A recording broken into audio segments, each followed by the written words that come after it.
What is up, crew? It's your boy KSM, and welcome into day 2 of the Creature Design Bootcamp, where we are going to be going over how to draw everything from humans, animals, humanoids, monsters, and everything in between. And also, if you are here for the first time, my name is KSM. I'm a professional artist in the animation industry. So if you guys are interested in some free art education, anime, animation, or you want to just hang out with me and my dogs who will be showing up later today on stream, do join in, and I hope you guys enjoy today's stream. Now, today's stream is going to be very much focused on proportions and understanding how you can translate things like human proportions over to creature design, and then from there talking about all the different various simplified ways that we can start to depict animals, and then maybe if I'm feeling pretty good about it, we can start drawing animals from different angles and different perspectives. We'll see how I feel, because that is a bit of a challenge. That's a bit of a difficult thing to do, but if I'm locked in, if the lines are flowing the way that they should be, I think we should be able to do something like that. So let's go ahead, and I'm just going to highlight first. Let's just make a new layer here. Let's talk about a couple ways that you can, draw a human figure, right? Now, I'm sure a lot of you have seen this if you've watched tutorials on the internet, if you guys have, followed my streams or any really book educational thing, you've learned that there are a couple handy ways to draw, the human body. One of the first ways that I like to do it is just draw a basic boxy mannequin. One's in the chat for those of you watching live if you have seen this before. You've done this before probably yourself, right? We got here a good old little box, right? Maybe this is the face right here. This is where that center line here is for the eyes, right? Maybe we'll go in here, we'll depict the neck like so, and then we'll go in like this. Okay. This is going to be the torso, right? So we're going to go ahead and do all of this in real time. And it's important to show this because, again, this is all related to the creature design, right? Animals are arguably creatures of mass destruction, creatures of high intelligence, creatures of unbound creativity. I don't know. We're all some sort of creatures. So we're going to go in here and just draw out a simple mannequin shape. Right, and we're going to just draw the torso and the pelvis, and I'm going to draw a center line here. Now, you might see here that there's a couple things that I'm doing, right? Before we draw any other examples, there's a couple things that I am doing that is a little, maybe not advanced, but I am utilizing some sort of prior knowledge. Now, the first thing that I'm highlighting is the shapes, right? Why are they the shapes that they are? Now, in, I believe, day 1 of the bootcamp, I talked a little bit about the importance of understanding the basic landmarks on the human body. And in particular, there are some easy landmarks you could follow. The collarbone, also known as the clavicle, is one major one. The sternum here, right, to denote where the center of the torso is. The 10th ribs, which are on the sides right here of the torso. And then the aces, which are these little bony landmarks on the front side of the pelvis. And all of these little landmarks that you have, if you just line them up, create a nice little simple shape here that you can actually utilize, right? We can create here essentially a box shape for the torso. And that box shape can also tell us the proportions of the torso as well. And we've got an ad break going on right now. So I'm going to put the... I'm gonna shrink the TV really quick. 1 second. What's one of these buttons? There you go. So it's gonna basically create this nice boxy shape like so that we can then start to use to just give ourselves a basic unit of measure for the torso. And again, this will come in handy later when we start talking about animals and stuff, because surprisingly things will apply. So this boxy shape, if we take it and double it down like so, this will actually tell us roughly the length down of where that end of the pelvis will be. Halfway from each of these boxes will be roughly where the sternum ends, And from here to here, it'll be roughly where that pelvis will be, right? So easy little basic tricks. Use a square, double the square. You have here roughly the proportion of the torso. Pretty cool. And then when you take a look, watch this. When you take a look at animals, right? We got here a couple animal examples that I've done. A horse, the rules actually still roughly apply, right? We create here a box shape. This time we're going to look at a bigger box. But what we're going to pay attention to here is the distance of the spine, right? From where the start of the rib cage is to where that lumbar region roughly ends. The lumbar there, or sorry, the lumbar region roughly starts, and where the thoracic portion, the torso portion, portion of the rib cage roughly is. Halfway from there is where the pelvis ends. And then halfway from that is where the pelvis starts. It's pretty neat because then you can start to see how much it kind of roughly applies to all of these animals. Now, it's not going to be exact, right? And you're going to have to study a little bit more to really get the nuance. But it's a nice, basic, simple start for you to be able to draw these animals very quickly and understand how long they should be or how those proportions should be, right? Very quick and easy. And we're going to utilize that technique fairly often, especially in today's stream. So let's go ahead here and let me just do something really quick. So let's go ahead and let's take this box shape, and I'm going to just duplicate it like so. And I'll show you guys another example, right? So many common examples of drawing the human body. Another one that I could think of probably is, let's see here, maybe the round shape, right? The rounded forms shape. So everything now is going to be more oval, oblong. I don't know if there's a word for it.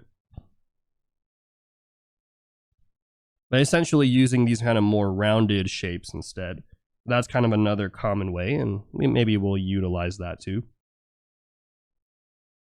And with this one, I mean, the main kind of change realistically is that we are probably going to represent these things rounder. And these things are a little bit, I would say, maybe more symbolic of what the actual skeletal structure is. Circular is a great word for it, yeah. A little bit more circular, I would say. So we're going to go in here like this, right? This is going to be a representation of that rib cage. And then for the pelvis here, we're going to go for a much more like bowly shape, like so. Nice. Now again, I will say a lot of you probably have seen this. It's a pretty common thing that you'll learn in drawing humans, right? And I'll throw in one more for the sake of just continuity and also just really landing home this concept. Another one that you might have seen is the bean one, right? I'm sure if anyone here has watched Proco or has heard of that YouTube channel, they are big fans of La Bean. So even the bean structure, which is really, again, just a combination of these two shapes in roughly a bean ball format, that is also its own thing as well too. And we can probably name 10, 30 more of these type of different type of things. So we have this. Different ways to depict the human body, but not limited to. So now what we're going to do is we're going to take these concepts. We're going to keep these concepts in mind. But now we're going to actually look at this bison creature. Because as you guys can see, this bison creature, he's got a lot of meat, right? He's got a lot of bones and he's got a lot of fluff, a lot of flubber. A lot of those things are happening. But what we're going to do, okay, is we're going to figure out how to actually look for the structure, the underlying structure of this bison, using some of those basic principles we already talked about for the human, and also from day one of the bootcamp. And then from there, we're going to break it down and make them simplified even more. You get what I'm saying? Also, thank you for the follows on the Twitch streams, Falcon40 Twitch, and also Dante Tries His Best. If you guys are following in, you guys are joining in for the first time, I want to just let you guys know that the Discord channel has free resources. It has the worksheet that you guys are following along with today, and also the cheat sheet here, which will cover so much information on proportions, range of motion, different relative proportions on animals, and even how muscles work. All of these things are free to grab on my Discord channel, but only when I'm live.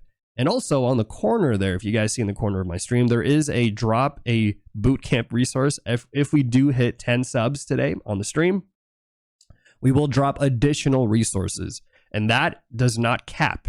So we can just keep dropping resources and resources on here. So if you guys want free stuff, just join the live streams. That's the best place to do it. And also you get to ask questions. You get to, you know, interact with everybody else who's doing it. It's a good time. It's a fun time. But okay, let's talk about this one. Now I'm going to lower the opacity just a little bit, and let's actually dive right in. And if you've never done this before, that's okay, right? We did do these in day one. I showed you guys a couple tricks, but I'm going to show you guys a few more little handy dandy tricks that we can start to utilize here. So the first thing I like to do is I like to find the eyes, right? And here we've got this cute little bison eye. Guy looks very cute. And I'm just going to go ahead there and I'm going to place a little eye shape there.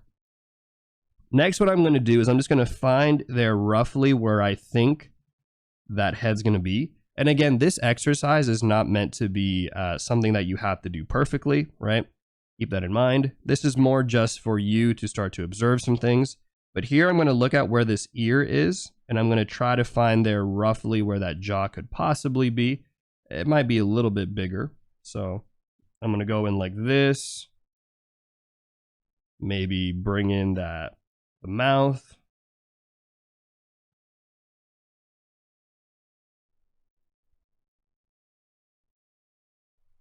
And we'll just say this is going to be where the head is of this, you know, creature. And we'll include actually the horns, because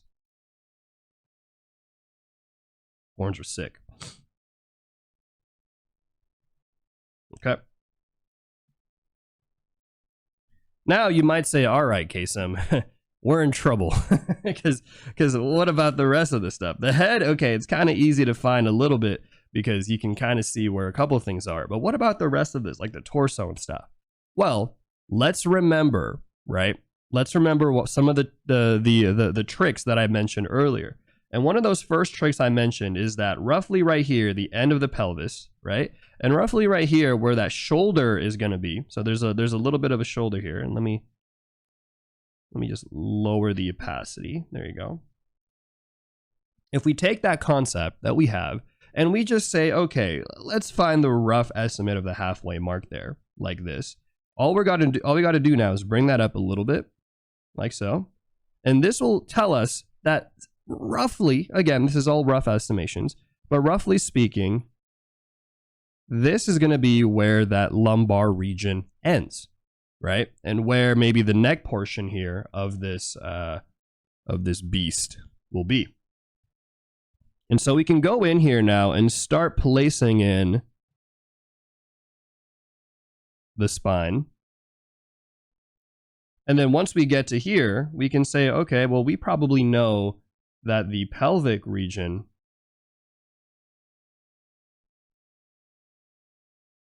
is probably around here, right? Because it's roughly about a fourth of the distance. So do you guys start to see here what I'm talking about when I'm mentioning using relative proportions and why they can be so powerful?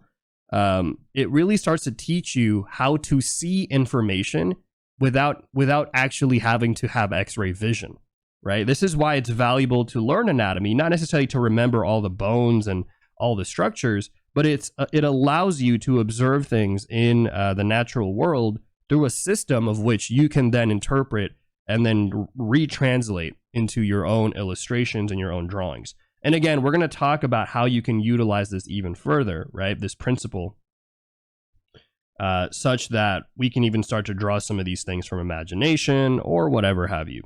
But we're going to go in and we have here, I would say, yeah, the structure of the spine. We have here the structure of the rib cage right here. Pretty hefty rib cage. It might even be a little bit smaller than this. So I might be a little generous with this guy. But he's a cool guy. I think bison are cool. So we might push it in a little bit, right? Just to give it a bit more room there. And then up here, you might be wondering, well, Kasim, well, hold on, what the hell is all this, right? I might have missed a couple things out here, because if you're like, if this right here is the rib cage, then what the heck is all this fluff up here?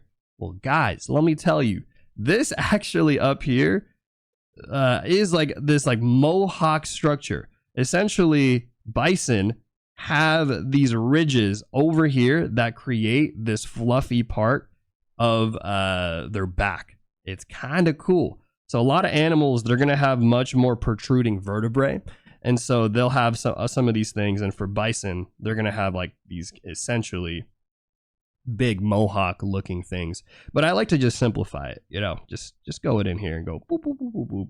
Simplify it. And this vertebrae structure kind of goes all the way down until it starts to taper to the backside right there, right? But let me know if you guys are following so far. One's in the chat if you guys are following. Two's in the chat if you guys are a little lost. Somebody asked in the Twitch chat if that's bone or cartilage. That is bone. That is part of the vertebrae of the spine. It's kind of cool.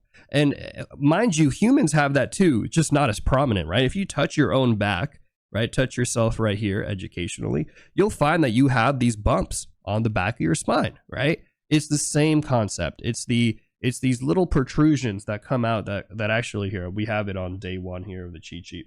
Take a look at this. Right? These are the vertebrae of the spine, like so. They look like they have these ridges. So humans have them too. It's just that in animals, and especially in some animals, it's going to be more prominent, than others. So now let's go in here and let's start laying out some other important things, because, there's more to the animal, right, than just the ribs and the pelvis.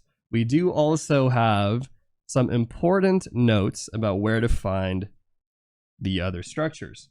Now, if you guys were here for day 1 of my boot camp, one of the things I talked about was how interesting the animals are, especially these quadrupeds, because most quadrupeds, right, unless we're talking primates and stuff, actually have their shoulders on their sides of their rib cage, right? Versus humans, our shoulders are actually going to sit on the back, right? So this little diagram here, our shoulders are actually going back here.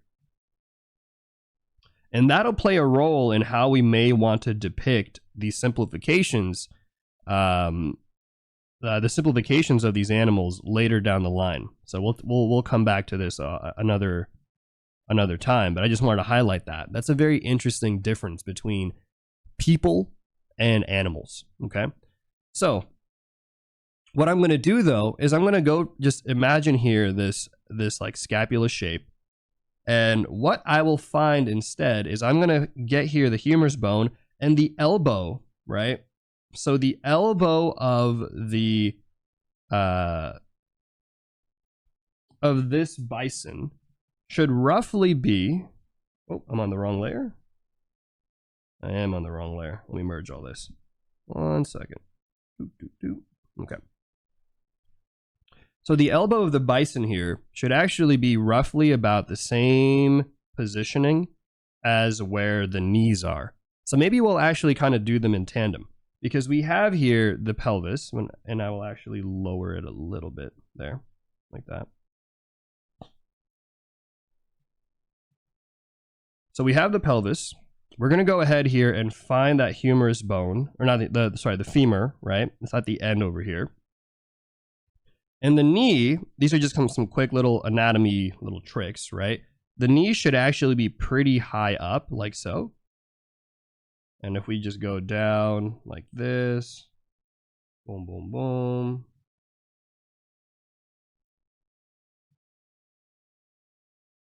This is going to be where that knee is. Knee, yum. And then again, going on the other end, this also tells us roughly where the elbow should be. So this right here actually might be a little too high, or sorry, a little too low. So I'm going to go ahead and move this one up like so. And I'm going to bring this back. Now, again, we'll talk about some simplifications. So just bear with me for now when we're following along here, because I know this is maybe a lot of info, especially if you're jumping in, if you're jumping into day 2, having missed day 1, right? And then we're going to go in and we're going to actually just add in their forearms, right? Because this right here, this little shape that I actually just drew, that's actually, guys, that's their upper arm. And this right here is actually their forearm, right? Their forearm, which is a fused bone structure of a combination essentially of the radius and the ulna. And then here are their fingers. So you could actually imagine, it's kind of wild, but hooved animals are just walking on their toenails. It's kind of freaky. Bison are different than horses, where bison will walk on two like separated like hooves, or not separated, but they're like 2 segmented hooves, whereas horses will walk on one. And so technically a horse is actually walking on its middle finger. Wild if you think about it. Just prancing around there, doing a F you to everybody.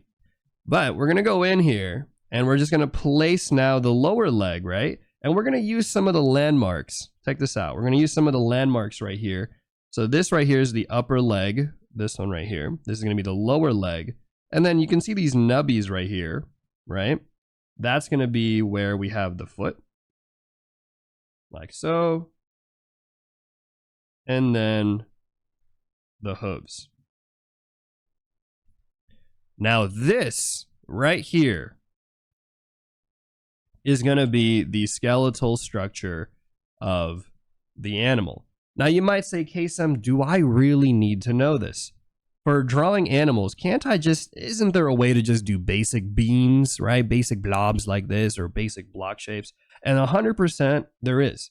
And we will actually, in fact, get to those things in a bit. But I think it's important because whenever I see people on the internet talking about these different structures, and they're like, there's the box shape, there's the bean shape, there's this bowl shape, right? And everyone's always arguing on the internet, especially beginners, right? Beginners are always like, I don't like using the box shape. It's kind of too blank. I don't like using this shape. It's too weird for me. They don't realize, and they probably miss the point, that what's more important than the specific technique that you use is to understand what these shapes are actually representing, right? These shapes are here not just representing random knickknacks and little shapes. They're here to actually depict the human body. This one right here, right? They're meant to depict the rib cage. They're meant to depict the pelvis and whatever other simplified forms that we will then depict later on. And so when we talk about understanding animals, it's important for us to also see how their structure is, so that then when we simplify things, we can have a better understanding of that. That's why I'm going in here and I'm highlighting these animal, skeletal structures and stuff with you guys, because I think at the end of the day, you should at least know how they operate before we start going in and just simplifying things easily.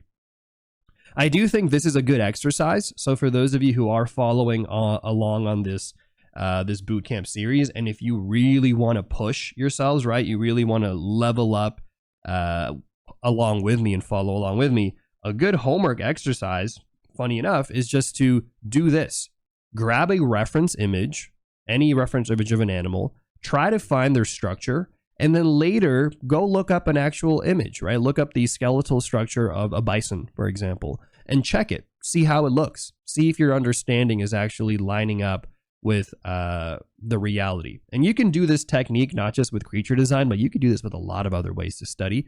It's part of It's part of what I like to do actually from a studying perspective. But yeah, how are you guys feeling? Are you guys doing all right? You guys are learning, hopefully. Nothing too crazy. As you guys know, whenever I do these things, whenever I teach, I do like to jump into the deep end of stuff. I like to give a lot of information. But I think for me personally, the reason why I do this is that I find that you just don't get a lot of these things on the internet, right? Especially for free.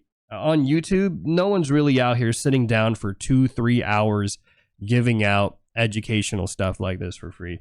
A lot of it is mostly because it just doesn't do well on the platform, you know? It's a lot of the easy stuff. So I want to come in here, if I'm going to spend my time, and if you're going to spend your time clicking on this video to watch this video, I want you to know that you're going to get information that at least is not common info, right? I want you guys to get some juice, some good knowledge out here. All right. I like to add a little bit of color, you know, makes it look nice, makes it look presentable. You look a little professional out here. Me like salsa. Thank you for the follow. You got to have 5 easy tricks to draw better. Yeah. My video is going to be like 400 easy tricks to draw better, because I'm literally just yapping and sharing so many different pieces of info. But I also think, related to all of this, part of why I like to do this is that the reality, guys, is studying takes time. Learning takes time. And all of these things I like to do in real time, because I like to show you guys that this is actually how long it takes. This is how long it takes to draw a box person, right? This is how long it takes to study a bison skeletal anatomy. You know, it's the reality of it. Oftentimes, at least when I was first starting out, I used to watch videos all the time of random tutorials and stuff. They'd be like 5-minute videos, and they'd be like, do this, bum, bum, bum, bum, bum. And then here's the blank blank of the rib cage, and then blank blank. And you're like, okay, cool. Like I'm absorbing the information. But then when you actually try to do it and you realize like, oh, wait a minute, this is actually a little difficult, right? F's in the chat if you know what I'm talking about. F's in the chat if you've ever watched a tutorial video thinking that you knew what was going on because you were just watching. You're like, oh, yeah, I got it. I got all this info. And then the moment you actually tried to do it, you got wrecked. You got cooked a little bit, because you realize that the edited version is not actually a representation of how you will be approaching it and how you will be studying it. Again, this is not to discredit and to say that short videos are bad, long videos are good. It's more just me trying to give something slightly different out here. But all right, we did some pretty colors. The bison look cool. Now let's go ahead and I'm going to merge these layers. And what I want to do with you guys is I want to take now this bison structure, all right? Little bison baby boy here. And we are going to go copy, pasta, move it over, bison boy. Yeah, that's a song. And I'm going to just talk about some of the simplified ways that we can depict this. Similar to how we did this for the human body, right? Surely, KSM, there are ways for us to simplify animals too, because come on, man, this is a lot to draw, right? This can't be the only methodology out here. And you are correct. There are a few tips and tricks that I can give you guys. The first one, surprise, surprise, is going to be the box method, right? So how can you easily depict these animals? Well, you can depict them, first of all, as just a simple box shape. Now, what I like to do that's going to be a little bit different from, let's just say, a human, is I will separate the head into 2 components. You have here first the major portion there of the cranium, and then you have the protruding portion there of the maxilla and the mandible, right? So essentially the jaw and the snout there and the nasal bone of the animal, they do protrude. This guy looks like a bear now. But this is what I'm going to do, a simple little basic structure, and then we're going to do... running a 180-second ad break shortly. Thanks for supporting the stream. And then I guess we're going to do an ad break in a bit. But okay, we're going to go in here, right? And we're going to just depict, look at this, easy, right? You guys are kind of understand the process here, right? We're going to depict a box, and this is a box of none other than the torso, right? And the pelvis is going to be a little different though, because as you guys saw, this is how we depicted the pelvis for the human, and look at the relationship, right? The size of the pelvis is roughly half the size of the torso in this version, but here it will be a little different. But I still like to use a tilted shape like so, and we're going to use just a simple box shape like this. And obviously what connects all of these together is going to be a spine. So the spine is going to be important. I'm going to go in and just go whoop, whoop, like so. Like that. And then we're going to just do a curve here. And if you guys remember from the first bootcamp day 1, I did talk about the differences between human spines and not human spines, I guess. Human spines versus animal spines. But okay, this right here, as I've shown, is a basic depiction now, right? A boxy depiction of drawing this animal. But we can do another version, right? And maybe we should. So let's go ahead and do now the egg version of this. So the egg version of this, as you probably can imagine, will just look similar to what we've done for the human version. Major differences is that we're going to be going for more organic shapes, like so. Right? And I would say the egg version is a pretty good version. The only thing is I do think it requires you, it's a little bit more advanced personally. I think you lose out on the understanding of the planes, and you really have to just get a good grasp of 3D volume, 3D forms. But if you can do that, this version's a great way to depict things, because you can also use it, you can create some contours, right? Here's some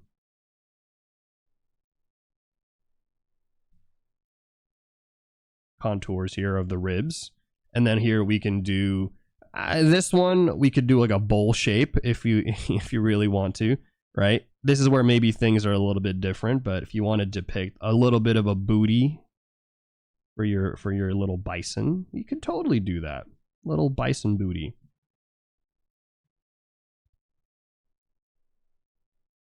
And so you can kind of see here, you can't really go wrong, because all of these things are relevant to the actual underlying structure. That's where all these simplifications come from. And so this one right here, it's like, okay, draw a big egg, draw a little hard-boiled egg, draw a half-cut egg, and then draw one of those little deformed eggs, the ones that like sometimes when they get pinched a little, they make a weird shape. Draw one of those. And what we've got here is a simplified, I forgot the tail, but what we've got here is essentially a simplified version of the animal, right? But there's a couple more. There's a couple more tips and I think tricks that we can do. And actually, you know what? Related to this, so let's go ahead here and move. Oh shit! Move this like so.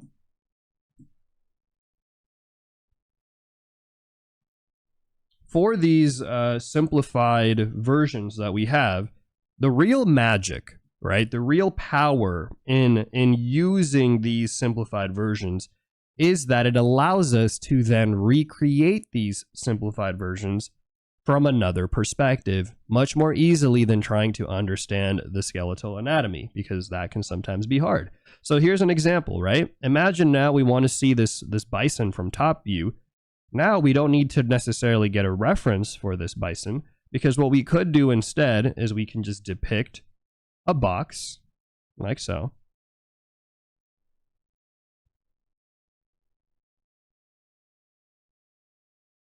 Okay, there's a box, right?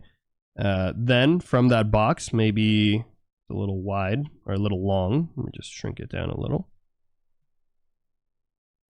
From there, we'll say, you know what? Maybe the pelvis will be here.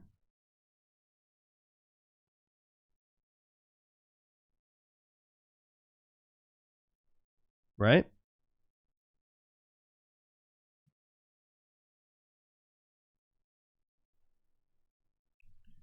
We will connect all of these things with a centerline spine.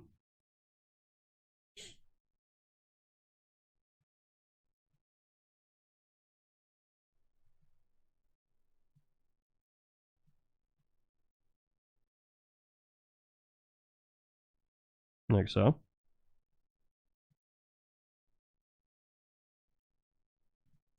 And then you guys can figure out the rest, right?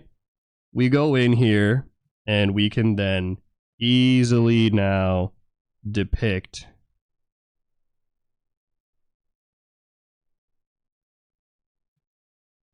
a head.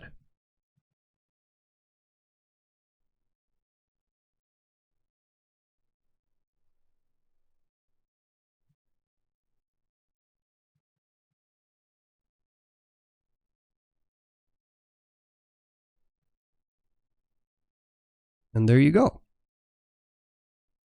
So you, again, this is not going to be exact, right? And you have to probably practice it and learn a couple things and test it out a couple times and change things. But it's more to just show you the benefit of using these basic shapes.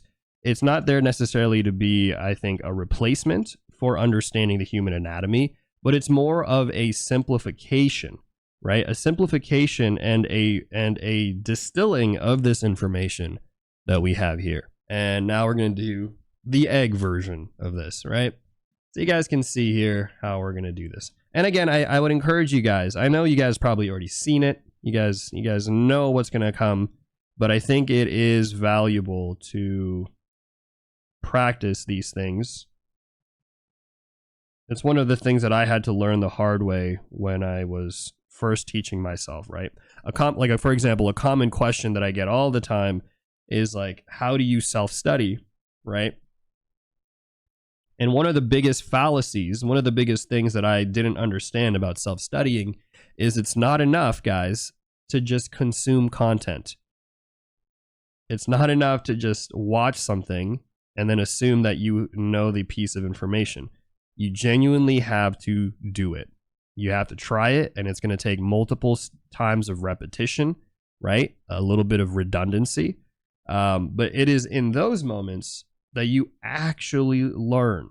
It is not just through watching, but through grabbing those worksheets, making your own worksheets if you want to, and following along, and then learning, making your own mistakes, because mistakes are great.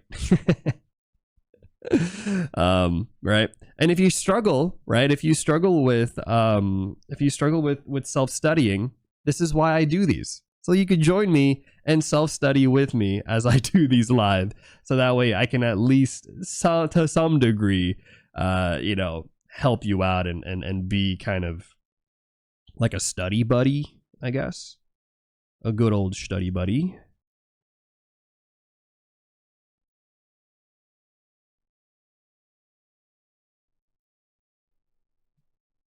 But okay. So now we've got here this egg shape, right? Again, I'm giving you guys options. I'm giving you guys variety out here. So many options to go with. None of them are, I think, wrong. It's more really just which one makes the most sense for your use case. Which one of these methodologies is going to be the one that will help you depict whatever it is you need to depict for your design, for your drawing, right?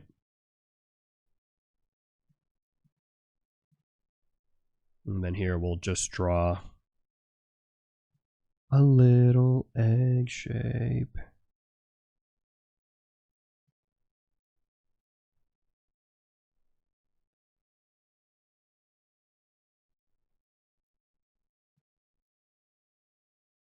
Oh. Hey, thanks for the follows, Rigiles and Buggies. Thank you. We use the simplification of anatomy via simple forms a lot in 2D animation too. 100%. Yes. And actually, if anything, that's probably where I get a lot of it from. For those of you guys who might be new here and stuff. So I work primarily in the animation industry, and so a lot of what I do and a lot of what I've learned has come from the concepts of simplification, right? How do you simplify complex things such that you could then easily draw them quickly and all that stuff? And I think it also just helps from a learning perspective to be able to distill that information, all that stuff. And then you can add complexity however much you want to. You can add texture, forms, and all of that, right? All right, there you go. So we've got all this. Let's put away this layer right here, right? We've got two versions of all of this, the animal stuff here that we've gone. I'm gonna make it the booty a little bit bigger and maybe rotate that just a tad bit more. So two methods, and you might say, all right, Kasim, is that it? No, there's more. There's a lot more. But I think that's it, at least for these examples, because I want to show you guys another method, right? Let's actually go back. Let's go back here to what we were talking about with the skeletal structure of the bison. Now, if you guys recall, I mentioned to you guys that this skeletal structure is not something you have to remember, but it is beneficial to understand, because if you do know how it works, it can only help you with understanding how things are, what the shapes are meant to represent. But if you are like me and you do actually like the anatomy, right? You're a little bit of an anatomy guy. I would say I'm a little bit of an anatomy guy. You can actually utilize this in how you can draw gesture. Let me show you. Let me show you what I mean. So first, what we're going to do is we're going to take this shape. All right, and my layers are getting crazy right now. I'm getting so many layers. And I'm going to lower the opacity. Because if we want to just easily depict these things gesturally speaking, all we got to do when we are trying to find our animalias, all right, when we're trying to sketch and draw our animalias, is we can use these as relative landmarks, right? So this is going to be almost like an advanced stick figure technique here, I'll say.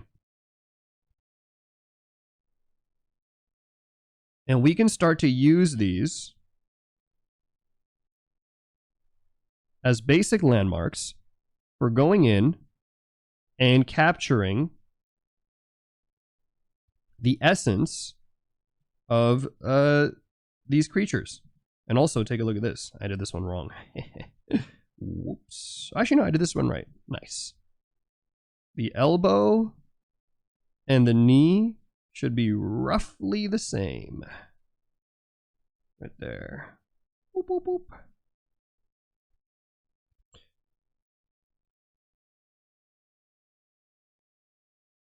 So now what we're doing is we're emphasizing gesture, right? Gesture. And for those of you wondering how you can keep track of these things, I like to, for example, just line up the elbow with the knees, right? They should be roughly around the same length, right? Again, using the point here of the shoulder down to the back there of the pelvis, which we should mark as its own thing. Matter of fact, we should do that. I'll do that like that. That is going to be about the easy depiction there, the halfway mark of where that lumbar region starts for the spine, right? Fancy, cool techniques here, little shorthands, right? So the start here of the shoulder, the back of the pelvis, halfway mark is where the lumbar starts, where the thoracic portion of the spine ends. And then to simplify all of this, obviously we have here, these shapes, which I'll wrap around. And then we just draw the spine. And for this one, I'll draw the contour of the spine because it's easy. And then we have the tail. All right. And now you might say, all right, buddy. All right, Kasim. Is this legit, man? Is this legit? Is this actually a legit method? And I will show you guys. Let's get into it. All right. Let me just soften some of these little guidelines here that I've drawn. I don't want to confuse you guys at all. 1 second. Got a little Discord ping. Let's say hi to my dog really quick. Come here, Appa. Come here, buddy. The realest bison in town. This guy right here. Appa. Oh, let me move the mic. Where are you? Come here. Yeah. So he'll be hanging out with us. All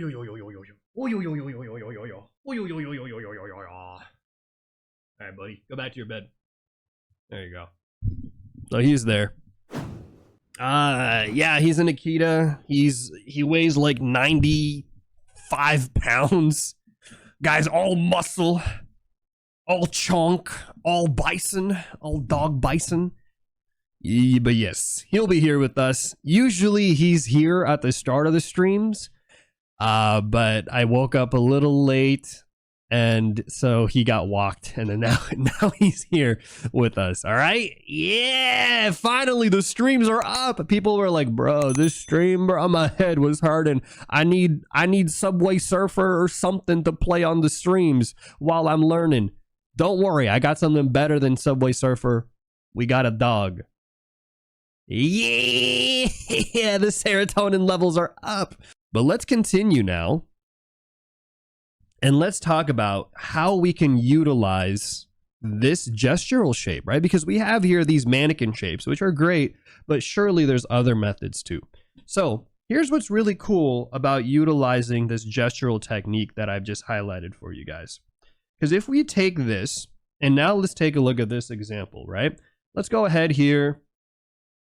Let's find the simple shape there for the, for the head, right? Maybe we'll go in here and just depict the snout really quick, right? Using simple basic volumes. We're going to use a line there. Then take a look at this. This is where things get kind of cool.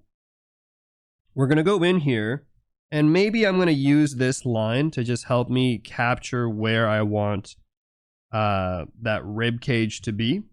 And then because I now know where that now because I know where that rib cage is going to be over here, I'm going to go in, and now we can say, well, we know a few things about skeletal anatomy, right? Check this out. We know a couple things. So we know that roughly, if this right here, if we go to this back leg, if this right here is going to be where the knee is of this creature, probably means that the elbow is going to be somewhere around here. So we can kind of reverse engineer. We can say, all right, cool. This is going to be the humerus bone right there, which means this right here, big old chunker. All right, let's add the horns, I guess. The big old chonkers right here are going to be the shoulder, right? So we'll do shoulder there, upper arm. Then that means everything else we know. Boom, boom, here, right? Forearm, there, toes, hooves. Then we can go on this side over here, right? We can say, all right, well, hold on. That's probably going to be boom, here, boom, boom, boom, boom. Then we can go on the back side right here, right? We draw down that pelvis shape. Then we just go boom, boom, boom, boom, boom, right? Maybe here we'll depict a little belly flop right there. Let me go like this, and this one, so a bit of tuft. So maybe we can kind of depict it more like this. Boom. Here's that foot joint, right? The one that's over here. This one right here. And we just go straight down. And you can start to see how you can utilize these basic gestural shapes, right? Very simple, very nice to utilize these shapes. Because now even if you don't see them in the animal, we have trained ourselves to know where and how they should exist in this world. And that is, I think, the true power of understanding the gesture, is that it, again, gives us almost like X-ray vision, right? This X-ray vision ability.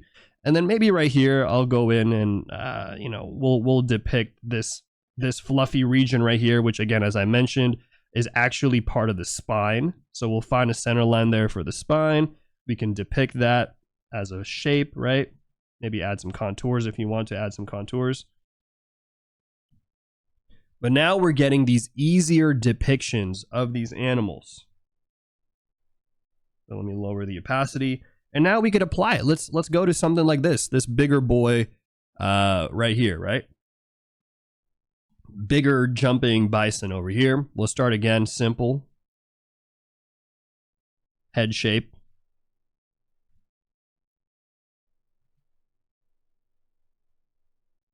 Center line, like so, right?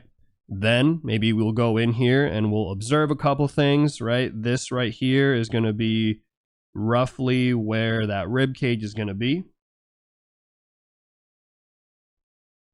So we'll go like that. We'll do a line here for the spine. Bring it back like so. We know then that the curvature of the spine, the thoracic lumbar portion, leads all the way back here to this section here of the pelvis. There's a tail there too, right? But then we just go from here and we go like this. We go boom. So this right here, we're going to go boom, right? See this? Boom, boom, boom. Great. Here, we're going to go like this. Shoulder. We know the shoulder, right? Humerus bone, right? This right here, the radius ulna fused because it's a hooved animal. Boom. Toes. Like this.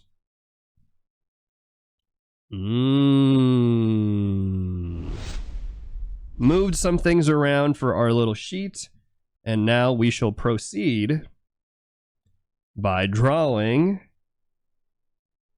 horses. We are back.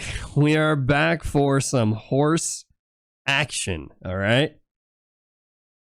Now, what are we going to do here, right? Because we got here the horse, and I talked a little bit about some of the simple tricks, but let's actually really highlight another version here of being able to depict these animals, right?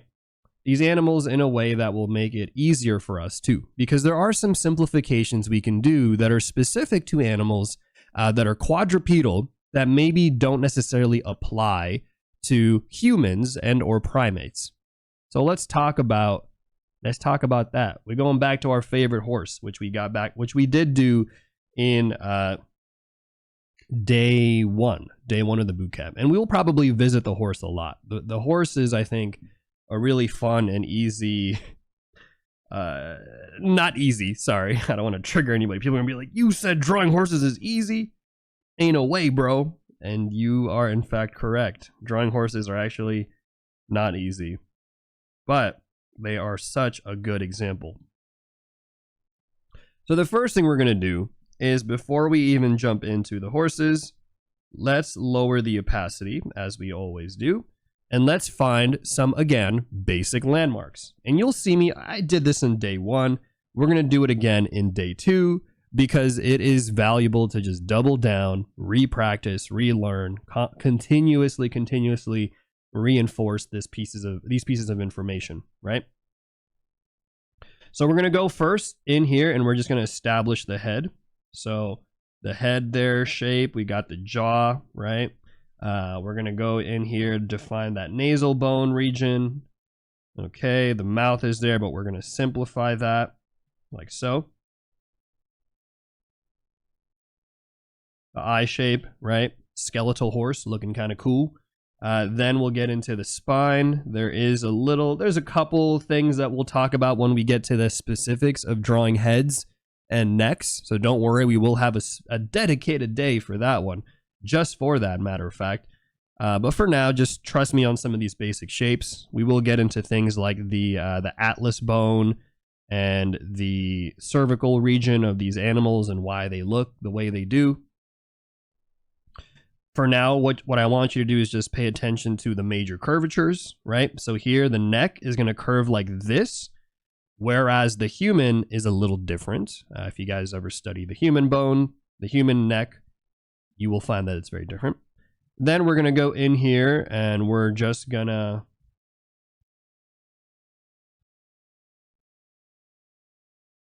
go like that. And just like people were saying they were spooked earlier, but just like the bison, again, this is common, guys.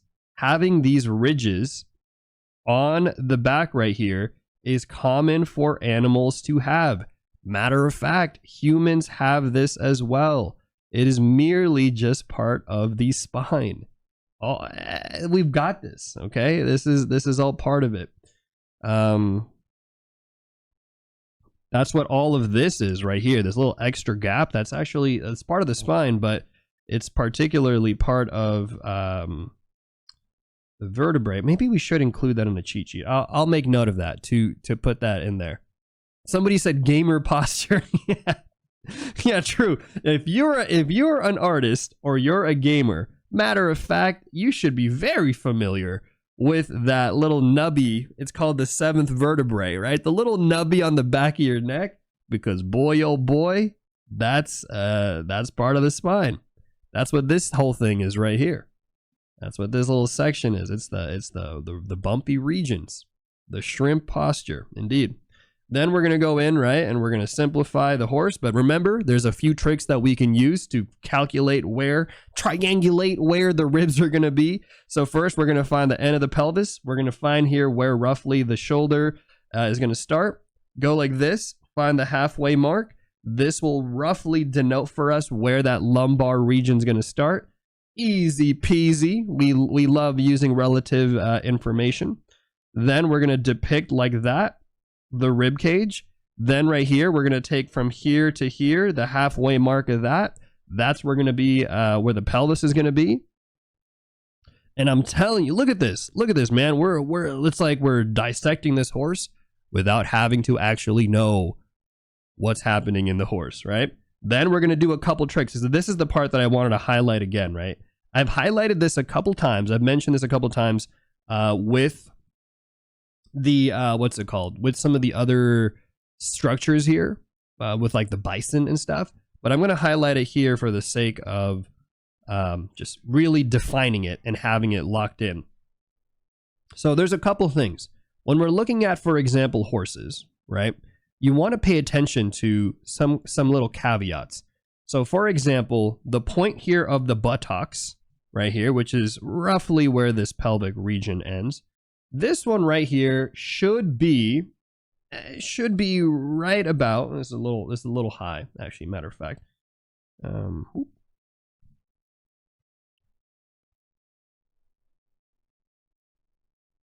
Should be about where the shoulder is going to land as well, right? So this will tell us some pieces of information, which I think is valuable. So that's the first thing. Cool. So the shoulder should be right here. That's called the scapula, right, of the horse. So when you line these things up like so, we can use these as relative nice little landmarks to simplify all of these structures together. So I'll do this in a new layer in red. So like this right here should be right about here. So maybe this, see, now we know, okay, this should actually be a little bit lower.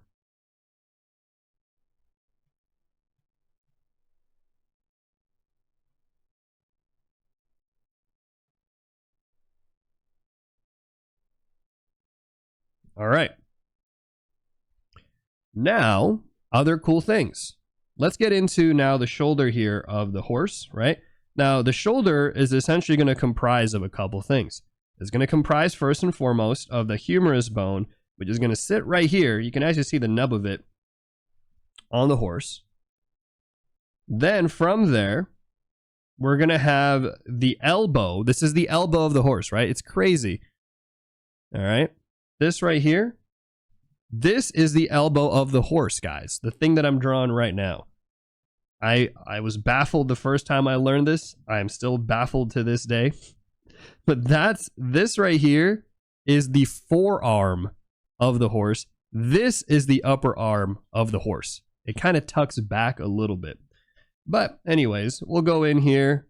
We're going to add this region like so. This is essentially like, think of this now as the palm of the hand of the horse, right? And then this is like the fingers, and then this is like the nail of the horse. And fun fact, the horse actually walks on its middle finger.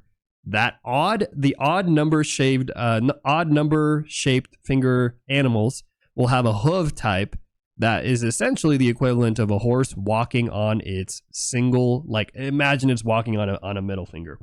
Kind of crazy. But what's cool about knowing this is that if you know roughly where the elbow is going to be, we can then track that across like so. And now we also now know where the knee of the horse will be, right? This is, again, the power of understanding relative proportions. Because now I can go in here and I can say, perfect, this is the humerus bone. It's going to be right here. That's how I know where it is. And the cool thing is that the humerus bone is going to be, sorry, not humerus bone, the femur, I should say. The femur should be here, and the femur going down to that tibia and ulna fusion should be roughly the same. Roughly the same length. And matter of fact, look at this. Boom. Then all we're doing now, as you guys can see, is just fill in the blanks of knowledge. So now we have the foot, right? This is the base of the foot. This is going to be the fingies right here. And then we got the hooves, which are actually in the sand. It's hard to see on the picture because I lowered the opacity. But these are, again, simple, easy, basic landmarks. It's kind of cool. It's kind of cool because once you get it, once you see it, then you can use it every time, right? So here, I'm just going to note it. Elbows. Let me write this in here.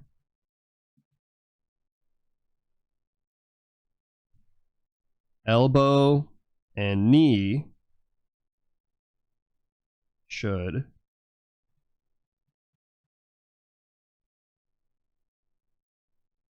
roughly line up. Ooh, this is the knee. This is the elbow. And then again, the same thing also from here. So like the pelvis and shoulder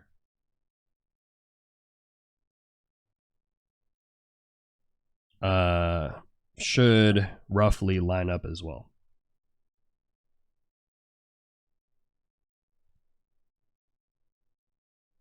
Okay, 1's in the chat if that makes sense. 2's in the chat if you're like, hold on, Case, I'm a little confused.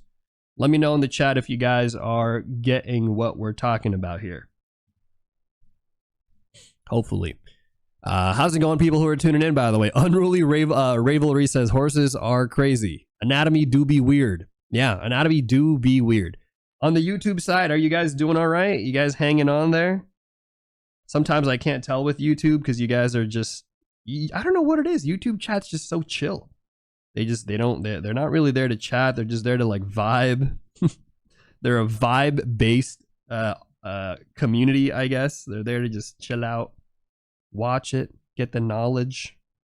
Either that or they're actually just behind. They might just straight up be like a minute behind from everybody else. In which case, whoops, I guess.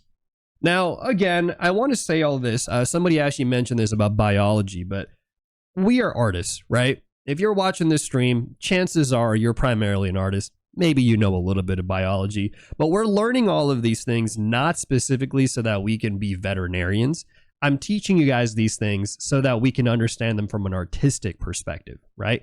Having enough information as to why something works or how something looks the way it does so that then we can depict them or even alter them in a way that still makes sense and still feels believable. That is why I'm going over all these things. I know some people on the YouTube comments will probably be like, man, why is he teaching us all this? Just give us the basic shapes. But this is why. I think it's important to understand what all of these basic shapes represent and also to understand the relationships of these things, okay? And that's why I focus a lot on things like proportions. I focus a lot on things like relative shapes. I talk about the forms. I talk about muscles, right? But they're all in the context of it being from an artistic lens. So I just want to explain that to you guys. That's why I teach these things. Not because I'm like trying to make you guys all future doctors or medical artists, which is actually, fun fact, a profession. There is a profession out there where people need medically specific, medically accurate illustrations for books and whatever have you. And so they'll hire artists who are very well trained in that specific field who can do that. So, just throwing it out there. If you guys really like what you're seeing and you're like, man, I really like anatomy, KSM, there's a field for that. All right. Okay. Let's go in now, though. So we've talked about all these basic things, right? Simple little cool things. But now let's talk about ways that we can actually simplify these things. Because there are a few tricks, right? A few little simplifications that we could do to break the horse down. And I don't mean that in a very aggressive, domesticating the horse kind of way. I just mean that from an artistic perspective. Let me find the right reference, though. There's so many. Oh my gosh, there's so many images going on here on this screen. I have like 30 layers right now. So let's talk now a little bit about the horse and how we can maybe simplify animals even further, right? Is there something that we can uniquely make that is special to the horse? And in fact, there is. There is a very special thing we can do. So what I'm going to do is I'm going to take this layer one more time. And now what we're going to do is let's actually break it down even more simpler than what we have here. First, if we take a look at the structure of the horse, and let me do it in, I'll do it in blue, I guess, still. We're going to start off with the basic things, right? Well, let's just say we have the horse shape, and just like with the mannequin shape, we're going to go in here and just create a box shape for the horse. Simple, right? From there, we're going to have here, let's just even simplify it, further, right? Let's not overcomplicate the science here of a horse. Let's make that here a shape, right? And now, this is where things get interesting. Because if you guys remember, at the beginning of this stream, I talked about a major difference related to the shoulders of animals and how they differ between different types of mammals. One being humans, and then the other, let's just say, quadrupeds. What is that difference, you might ask? You guys can try to type it in the chat. I will tell you guys now. The main difference is that creatures like humans and primates of that variety have their shoulder blades, their scapula, on their backside of their ribs. If you guys didn't know, do that thing that you used to probably do in PE class where you would try to reach back like this, right? That whole thing, and you'll find right there where your shoulder blades are. But what's interesting is that because of the way that we are structured as humans, with the shoulder blades being on our back, it allows for us to have a wider torso, right? Our torso in front view is wider than the torso in side view. Generally, someone might be in the comments will like, actually, Kasem, I'm built a little different. Okay, buddy. But relatively speaking, from a skeletal anatomy, this is going to be where it's interesting. Because when you now take a look at certain other animals that are quadrupeds, they have their shoulders on their sides, right? It's not in the back of the rib cage, but it sits on the sides of their rib cage. And what that does, if we take a look, where'd my horse refs go? Take a look at this horse, for example, right here. You can see very clearly what I'm talking about because we end up getting this interesting shape that is a byproduct, right? It's a byproduct of those shoulder blades. Because they exist on the sides of the animals, these animals look kind of, you get what I'm saying, chat? I don't know what the proper term is, but they looking kind of big in the front. They look a little tough, right? They got their pecs scrunched up, but their shoulders are there, and that's what is occurring here. And what we're going to do is we're going to take advantage of that, because that means that now when we look at the horse from side view, mind you, we've got a lot of crazy horse references floating around in this thing, right? We can combine now this section of, let's just say, the horse, right? So this right here is the section of the horse. And we can create essentially a combination where we combine the shoulder blades, the upper region there, that seventh vertebrae region, right? And also the humerus bone to create effectively this shape right here, this little wedge shape. And we'll talk about how we can utilize this wedge shape later. Then from there, what we can then do is we can say, cool, we have this wedge shape, which I'll bring it back just a little bit like that, right? Now, everything else up to the moment here that the pelvis starts to kind of, dip a little bit, that right there can be its own shape. Like so, right? That's like the belly section of the beast. Then we can get in here and we can combine, just like how we combine that front section, we're going to combine now the pelvis, the sacrum or the sacral bone there of the tail, and essentially this knee, which is not as important for most quadruped animals as it is for humans. Like for humans, our knees are everything, okay? That's why when you hit a certain age and your knees start to hurt, you cooked, buddy. But we're going to combine it, and now we've created another version, another many variations of simplified forms that are instead leaning specifically into the proportions of these quadrupedal animals. Everything else, of course, we can go in and we can, let me just brighten this up so you can see what I'm depicting, right? Everything else now is just going to be the legs, right? The skeletal mass. Maybe if you want to, you can break it up to separate the knee joint, right? Maybe add a little flair there. Okay, boom, boom, boom. Then we have this joint right here. Maybe we add a little separation there for the joint. And then we have the hooves. Hooves. Okay. We'll go lower the opacity just a tad bit there. We're going to go ahead now and do the same thing on this side. Okay. Okay. Right. And we're going to go in like, we're going to go in like this.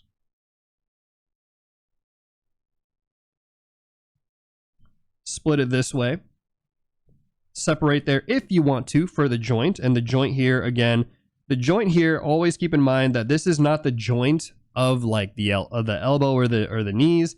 This is straight up the joint that separates the lower leg bone to the foot of the horse. This is where the foot starts, like so. Separate it again one more time. And then we have here this hoof structure. And so when we lower our opacity, we have here another cool variation. Voila! Voila! Okay. Let's go in here, guys. We got some beautiful horses. Let's utilize now this basic structure that we have. And hopefully we can get something that is, again, different from all these methods. So as you guys can see, this is what the topic and the theme of today's stream is for day 2. It's literally just showing you guys all the different ways now to take the skeletal understanding, skeletal anatomy, and going in and straight up just simplifying it and all the various ways to simplify it. I hope it's beneficial. I find that it's helpful, but I think to get to this point, I needed to show you guys. I needed to awaken your mind's eye and show you guys why these are the basic shapes we choose, right? It's not arbitrary. It's not just because, woo, boxes are nice and circles are nice. It's because they're related to the underlying anatomy. And if I just started off with this on day 1, I don't know. I feel like I'd be cheating you guys a little bit, because I feel like I would just be telling you, trust me, bro, just do this, right? Just do circle, just do box for the head. But there's more to it than that, right? There's more to it. And yes, boxes are nice. That is why we go back to the box. We are gonna, we go back to the box. We do that. But I want you guys to understand why box, why we do this, what is this thing that we're actually doing out here. But now you guys can hopefully see, what I'll maybe do is, maybe I will color code it. Okay, I will color code it for you guys after the stream, because I don't want to spend too much time on stream to color code these shapes. But you guys are smart. You guys know. what the hell these are. But you guys can see here, right? Now we're applying a lot of these like wedge techniques that we talked about earlier. I'm making the neck just a little bit bigger there, right?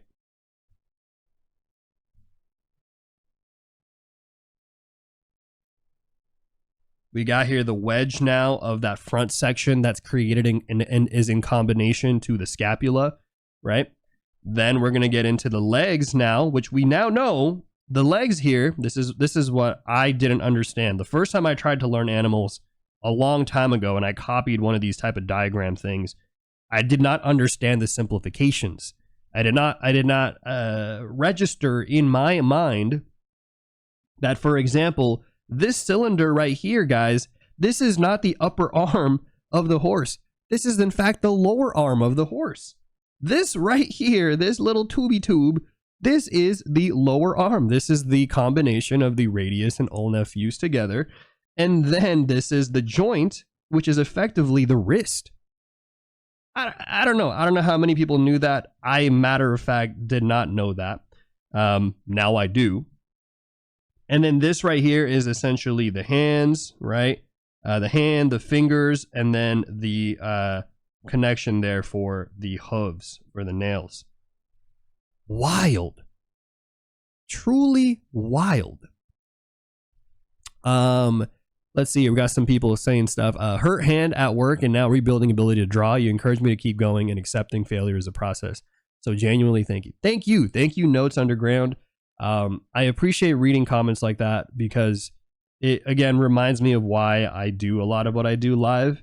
I think as much as I love getting fast information, I like the fact that because I do things in real time, you guys also see the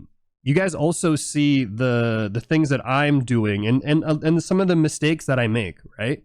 Even with this whole journey, you guys, if you watch the beginning of this video, the first thing that I say is that I am not here to teach you guys things that I have already known, right? Matter of fact, I am teaching you guys things that I am currently teaching myself, and I am just sharing that information. But that'll also mean that some of the stuff I'm learning now will probably adapt and alter over time. So take everything I say now with a grain of salt, because as I continue to learn about these things, it'll keep reinforcing my knowledge and possibly even correcting some of the mistakes that I make and some of the assumptions that I make later on, right? But I want to do it in real time because I want you guys to see like this is it. This is the genuine process. This is the genuine process of how someone actually learns, right? We don't just learn by binging a 60-second TikTok video and all of a sudden we've grasped the entirety of human anatomy, right? It takes a bit of time, takes a little bit of practice, a little bit of effort and grease. But that's where I think the fun is. That's where I think the magic is, right? Anybody who's like, oh my God, I hate drawing so much and practicing. Like I've heard people so many times be like, oh, why do I have to learn how to draw 100 heads, man? Like, why do I have to draw all these boxes? And it's like, yo, buddy, you're going to be drawing boxes for the rest of your artistic career. What do you mean? What do you mean? You know, like, what are you talking about? Basic shapes, this learning, like, that's it. Like, that's the art process. You get what I'm saying, chat? I don't know. Maybe I'm rambling here, okay? Maybe I'm from a different generation. You know, K-Sem, you just don't understand the new kids these days. Which is true. I will say, even when I was younger, I remember being on social media, right? And then you would see you would think you were good at art, and then you would get humbled real fast because there's some like 13-year-old kid who's doing 60-second animations like it's nothing, like they've been doing it for decades, and you're just like,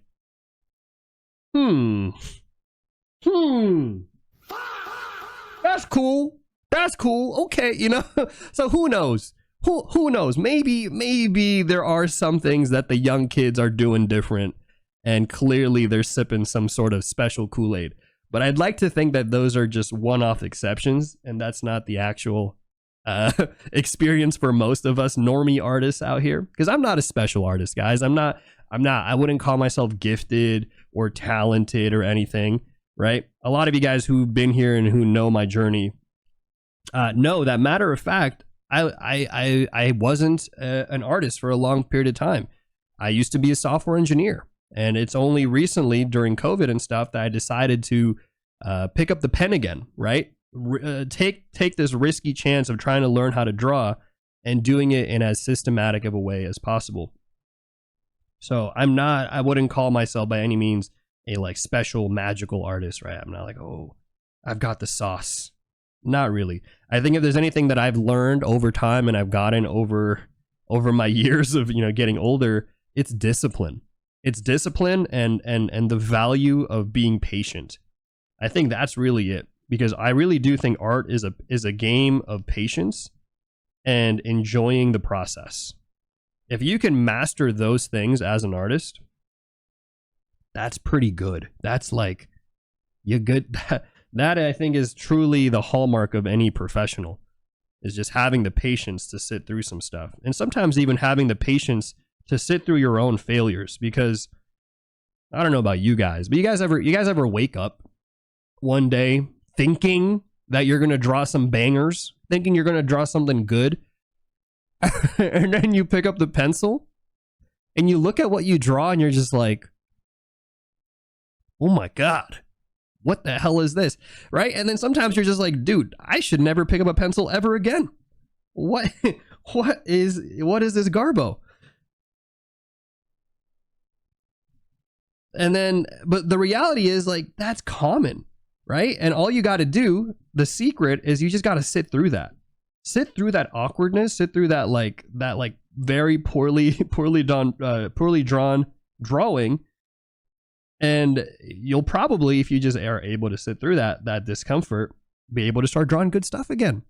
Thank you for the follow. Not for the follow. Thank you for the sub. Angstatic. You should write a journey book about it. Oh, I should write a journey book about being a software engineer. I don't know. Maybe once all things are said and done in my life, I will write a Barnes & Noble's New York's Time bestseller about being a starving, struggling artist and liking it. How we'll title the book, The Artist Stockholm Syndrome. How artists brainwash themselves into continuing to do stuff. Why artists enjoy pain. But all right, take a look at this, guys. This right here is, again, the simplified structure, right, that we used earlier. And there's a tail, right? But for now, forget about the tail. It's okay. Though some people, I think, really like the tail.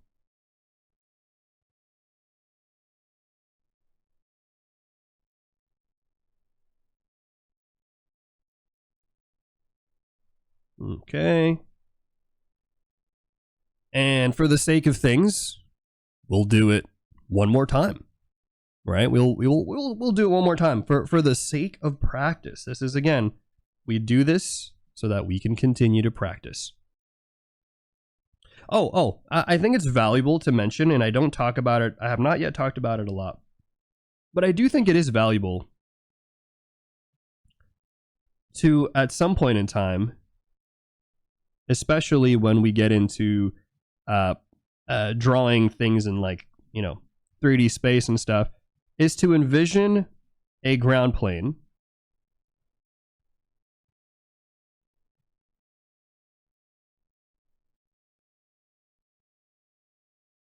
for your little guys. Okay? This will help you visualize these boxes and shapes so much more. But a ground plane like this, okay? It doesn't have to be fancy. Just something for them to walk on, something for them to stand on. And again, if you guys want to follow along, I say this a lot on the streams, but it's because new people keep coming in over time. If you guys want to follow along, join the Discord channel, because on my Discord channel, we give these things away for free. So today's worksheet, you guys can grab this one completely for free to follow along with. And then on top of that, this cheat sheet that I made for you guys. These things are only available while I am live, guys. Only when I'm live out here. We give these for free because I want to thank you guys for tuning in and supporting my channel. And so as a big thank you, you guys can go ahead here. Now, all you have to do is type here !Discord to get a link to the Discord. It's a big community. There's almost 20,000 of us in this server, which I think is insane. But if you've found it, it's under Art Resources. Okay, Art Resources. Make sure you to react to it so I know you've found it. And yeah, thanks for being here. These will be gone by the end of my stream, so just keep that in mind. Grab them now. Grab them now. Here, I'll help you guys. Type !Discord. Discord, okay? And then also every 10 subs that we get per stream, I will drop a new resource for you guys to grab. So, you know, if you guys want to subscribe to the channel, you like what you're seeing, and you want to support this community, everybody gets a new free sheet if you hit that sub goal. So, you know, we try to make the sub goals fun out here. We try to make it beneficial to everybody out here. But here's what we're gonna do. We're gonna go in box shape for the head. Boom, boom. And we're gonna go like this. What number are we at now? Like, what day of the boot camp? We are currently on day 2 of the boot camp. So, if that's what you're asking. I'm not sure if that's what you're asking. All right, next up, we're gonna go in and let's draw.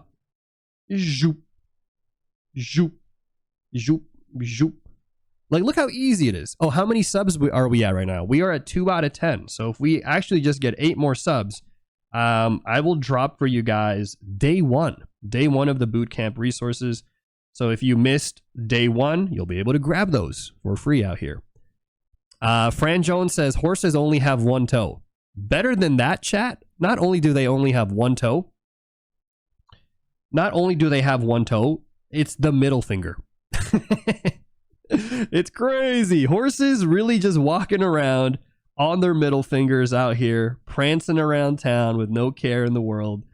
Wild animals, man. The more I learned about animals, the more baffled I am at the existence of horses. Because I feel like these guys, again, they traded in so much for the ability to have speed. But then at the same time, if they break their leg, like any one of these legs, if they just kind of like do a little boo-boo, they're cooked. Like GG. Like, it's insane. Like, how have these guys existed for so long? I guess they just run. They run away from most major threats. It's honestly so baffling how these creatures have been around. What are they doing?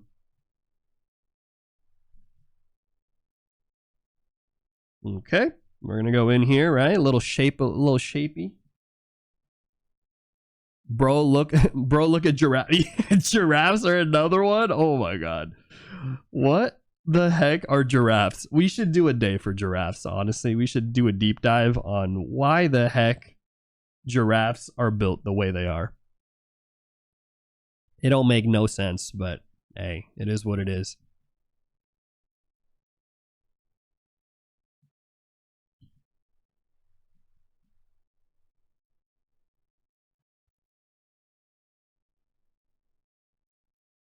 Okay, see that? Simplified shape, right? So we're following the simplified shape. Then we're going to simplify the pelvis region to be just a nice boxy shape. And you guys, again, hopefully can start to see why, you know, where these principles are coming from, right? Like what are they relatively translating to, or what they were originally being, what they were originally representing. And you know what? If we want to add a little pizzazz to things, because, you know, heck, why not? We can add some pizzazz. You can add some like contours and stuff too. You know, that's always fun. Contours always make things look cooler, right? Like, ooh, whoa, KSM, three-dimensional form. This is insane, bro. You got contour lines. Damn. You know, hey, you know, I know things, guys. You could add some contours if you want to. Really sell it. Look at that. Look how much cooler it looks now. I just feel like if I did this on day one, I feel like I'd be cheating you guys the struggle of understanding the anatomy. That I think is the true magic, you know. Even with human stuff, like this is what I've learned, mind you guys, from my first boot camp. If you guys didn't know, I actually have a whole boot camp dedicated to just humans. It's called the Character Design Bootcamp. It's over on my YouTube channel. It's a 30-day series. I go super in-depth on human anatomy and everything in between. But one of the things that I learned about all that stuff is after you learn all the anatomy, guys, what's actually important is understanding how those basic anatomical forms translates into these basic shapes, right? And how you can actually utilize those things.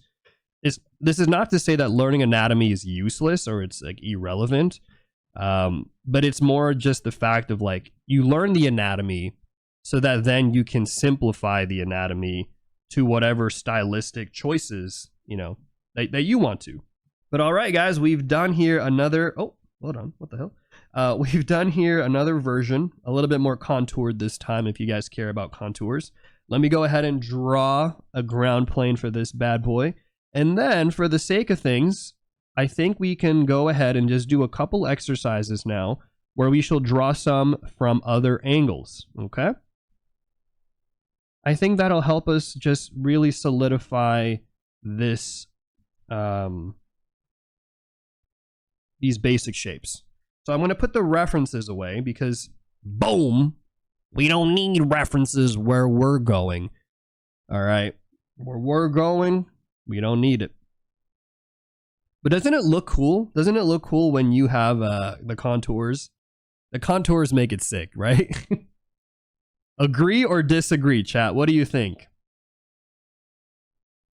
I think when you add the contour lines, it does make it look a little snazzy. For those of you who are following along and you want to do some additional stuff, I want you to do some of these, right?